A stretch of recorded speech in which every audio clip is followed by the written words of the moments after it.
오늘 사무엘하 4장 말씀을 통해서 하나님 주신 은혜를 우리가 함께 나누고 또 그 말씀 붙들고 승리하는 하루가 될 수 있기를 간절히 바랍니다. 사울이 죽음 이후에 이스라엘의 왕을 세우기 위해서 앞장섰던 인물은 사울의 군대 장관이었던 아브넬이었습니다. 이 아브넬은 하나님의 뜻이 무엇인지를 알았습니다. 다윗이 사울의 뒤를 이어 이스라엘의 왕이 될 것을 알았지만 그는 하나님의 뜻과 반대되는 것을 알고도 사울의 아들 이스보셋을 이스라엘의 왕의 자리에 앉히면서 다윗과 적대 관계를 세워가는 것을 우리가 볼 수 있었습니다. 하지만 그의 권력에 대한 욕심이 드러나면서 점점 이스보셋과의 갈등이 심해지자 아브넬은 다윗에게 충성을 맹세하며 심지어 이스라엘을 다윗에게 넘겨주겠다라고 제안까지 하며 나섰습니다. 하지만 다윗의 군대 장관이었던 요압이 이 기회를 놓칠 리가 없습니다. 이 요압은 과거 아브넬이 자신의 동생 아사엘을 죽였던 것을 기억하고 있었고 그에 대한 복수를 다짐합니다. 또한 그는 이 아브넬이 다윗에게로 투항하여 넘어오게 되면 자신의 정치적 입지가 줄어들 것을 염려하며 개인적인 복수를 통해 결국 아브넬을 암살하고 말았습니다. 오늘 본문 4장의 이야기는 바로 이렇게 복잡한 상황들이 얽혀있는 상황 속에서 시작합니다. 1절은 이렇게 시작합니다. 1절을 보십시오. 사울의 아들 이스보셋은 아브넬이 헤브론에서 죽었다 함을 듣고 손에 맥이 풀렸고 온 이스라엘이 놀라니라. 사울의 군대 장관 아브넬이 다윗에게로 갔다가 돌아오는 길에 결국 숨을 거두게 되었다라는 그의 죽음의 소식이 당시 이스라엘의 왕이었던 이스보셋 귀에 들렸다라는 것입니다. 그런데 이 이야기를 듣고 이스보셋은 두려움에 사로잡혔고 온 이스라엘이 놀랐다라고 그렇게 말씀해주고 있습니다. 이스보셋은 처음부터 사람에 의해서 사람을 의지하여 왕의 자리에 올랐던 인물입니다. 이스라엘의 왕은 하나님의 기름 부음을 통해 하나님이 택하신 자가 세워져야 하지만 그는 그저 아브넬의 욕심에 기대어 왕의 자리를 지키게 되었던 인물이 바로 이스보셋이었습니다. 그러니 의지했던 사람이 무너지니 그의 마음이 함께 무너지는 것은 너무나 당연한 일인 겁니다. 사람을 의지하다가 내가 의지하였던 그 사람이 무너지면 내 마음도 내 인생도 함께 무너질 수밖에 없습니다. 게다가 그는 어찌 되었든 이스라엘의 왕 아니겠습니까? 그런데 지금 왕으로서 또 지도자로서 그가 두려워하고 있으면 당연히 이스라엘 백성들, 그 백성들은 함께 놀라고 함께 흔들릴 수밖에 없는 것입니다.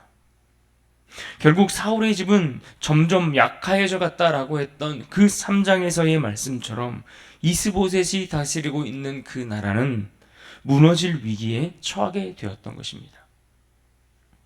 1절 말씀에 손에 맥이 풀렸다라고 이렇게 표현하고 있는 이 단어의 의미는 약해지다, 풀어지다, 낙담하다라는 의미를 가지고 있는 단어입니다.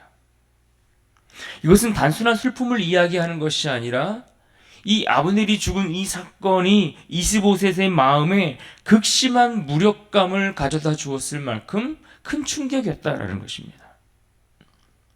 또 논란이라고 했던 이 놀라다라는 이 표현의 단어도 크게 두려워하고 혼란에 빠진 상태를 의미합니다. 그야말로 그의 마음이 큰 두려움과 혼란 가운데 완전히 사로잡혀 있었던 그 상태를 표현해주고 있는 뜻인 겁니다. 군대 장관이었던 이 아브넬의 죽음이 이토록 그에게 두려움과 혼란을 가져다 준 이유는 하나입니다. 그가 하나님을 바라보지 않고 사람을 바라보았기 때문이죠. 하나님을 의지하지 않고 사람을 의지했고 그의 시선이 오직 사람에게 기대어져 있었기 때문에 이와 같이 두려움과 혼란 가운데 빠질 수밖에 없었다는 것입니다. 이는 우리도 마찬가지일 것입니다. 우리가 어려움을 만났을 때 우리가 누구를 바라볼 것인가가 중요합니다. 우리가 어려운 일을 당할 때 우리가 누구를 의지하고 누구를 신뢰할 것인가? 이것이 굉장히 중요합니다. 하나님이 아닌 우리의 상황을 보고 우리의 사람들을 바라본다면 우리 역시 믿음이 흔들리고 이와 같이 큰 두려움과 혼란 가운데 빠질 수밖에 없을 것입니다. 오늘 우리는 이 말씀을 통해 환난과 두려움이 몰려오는 상황 속에서 나는 과연 하나님을 신뢰할 수 있는 믿음이 있는가 점검해 보셔야 합니다. 내게 문제가 닥쳐오고 어려움이 닥쳐오고 어떤 시련의 그런 상황들이 내게 주어졌을 때에 나는 하나님을 의지하고 붙들 수 있는 믿음이 내게 있는가? 우리가 평상시에 이것을 점검해야 그런 어려움의 상황 속에서 자연스럽게 하나님 앞에 나아가고 그분을 의지할 수 있는 것입니다. 그런데 오늘 본문에는 이런 두려움에 흔들리고 있는 이스보셋이 또한 그의 신하들에 의해서 암살당하는 아주 안타까운 장면이 이어집니다. 림몬의 아들 레갑과 바하나라는 두 사람이 등장하는데 그들은 이스보셋이 머물러 있는 침실에 은밀히 들어가서 이스보셋을 살인하는 장면을 그려주고 있습니다. 6절을 보십시오.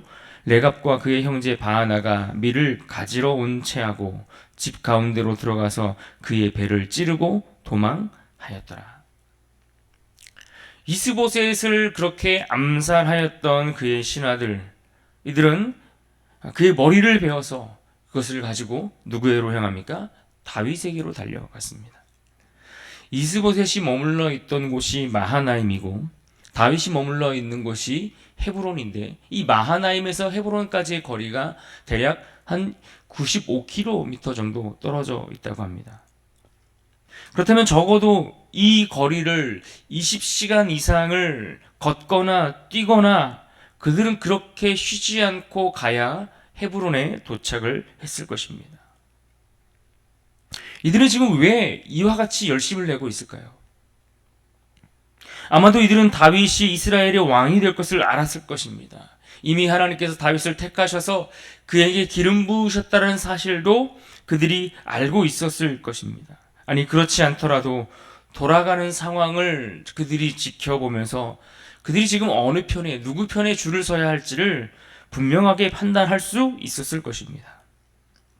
그런데 이유가 어떻든 간에 지금 분명 이스보셋의 목을 베어가지고 다윗에게로 가면 다윗이 그것을 기뻐할 줄로 여겼던 것입니다. 8절을 보십시오. 헤브론에 이르러 다윗 왕에게 이스보셋의 머리를 들이며 아뢰되 왕의 생명을 해하려 하던 원수 사울의 아들 이스보셋의 머리가 여기 있나이다. 여호와께서 오늘 우리 주 대신 왕의 원수를 사울과 그의 자손에게 갚으셨나이다 하니. 이들은 지금 악을 행하면서도 자신들의 그 행동에 대해서 정당화하기 위해 여호와의 이름을 들먹거리고 있는 것을 볼 수 있습니다. 마치 하나님의 뜻을 이루기 위해 내가 이와 같은 행동을 했다라고 자신의 그 행동을 정당화하고 있는 모습을 볼 수 있습니다. 그러나 우리는 기억해야 할 것이 있습니다. 하나님의 뜻을 이루는 것이 중요한데 그 뜻을 이루기 위해 결과만 중요한 것이 아니라 어떻게 그 일을 이루어가는가, 그 일의 과정 또한 하나님께서 지켜보시고 살피신다는 것입니다. 그냥 결과가 좋으니까 잘 됐다 이게 아니라 이 결과를 만들어내기 위해 우리가 오늘 우리에게 주어진 이 하루를 어떻게 살아가는가, 그 과정이 굉장히 중요하다라는 이야기입니다. 이들은 하나님의 뜻을 제대로 알지 못하면서도 그 잔인한 일을 벌이면서 심지어 밤새 열심을 내어 다윗을 향해 달려가고 있습니다.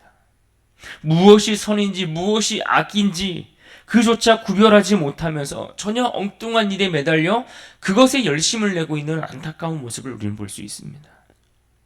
이들은 사울을 가리켜 원수라는 단어를 사용했는데 그 말 그대로 그를 적대자, 대적이라고 다윗을 향해 사울을 그렇게 표현해 주었습니다. 그러나 다윗은 이 사울의 집안과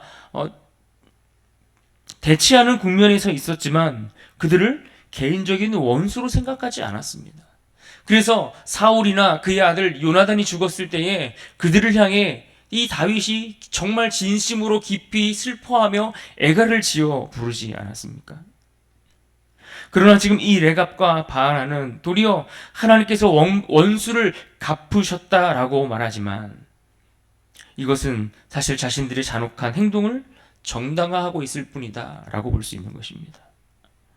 그래서 우리는 기억해야 합니다. 하나님의 뜻을 이루기 위해 다 괜찮다라는 그 생각을 우리는 경계해야 합니다.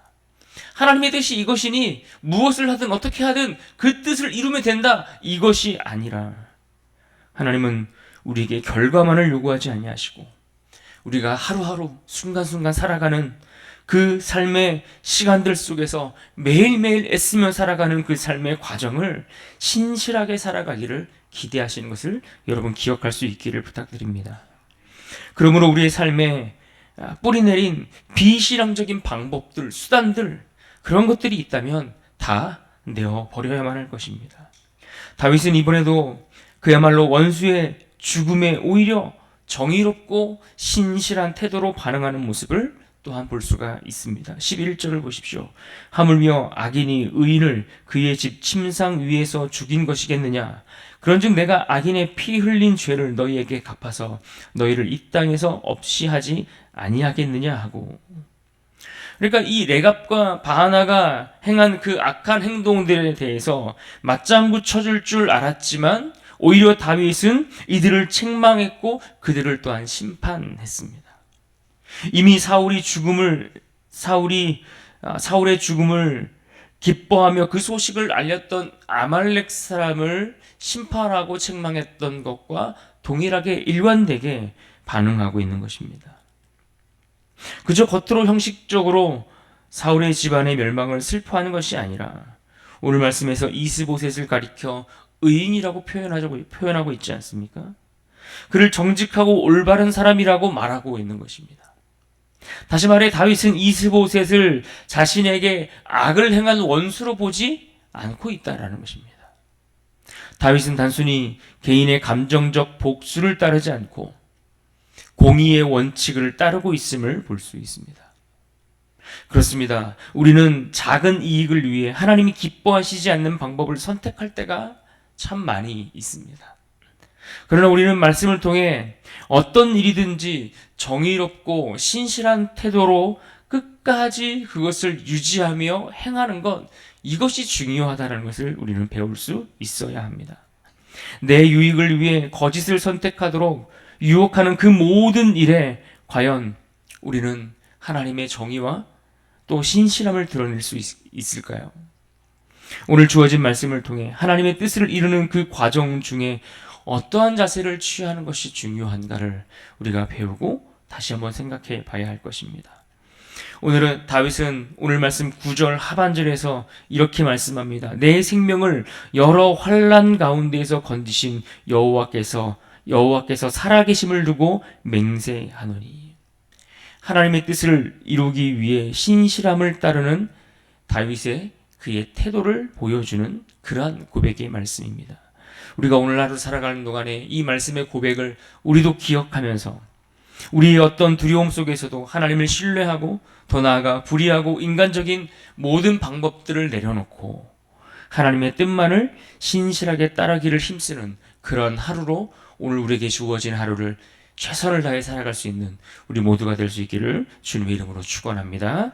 아멘. 같이 기도하겠습니다.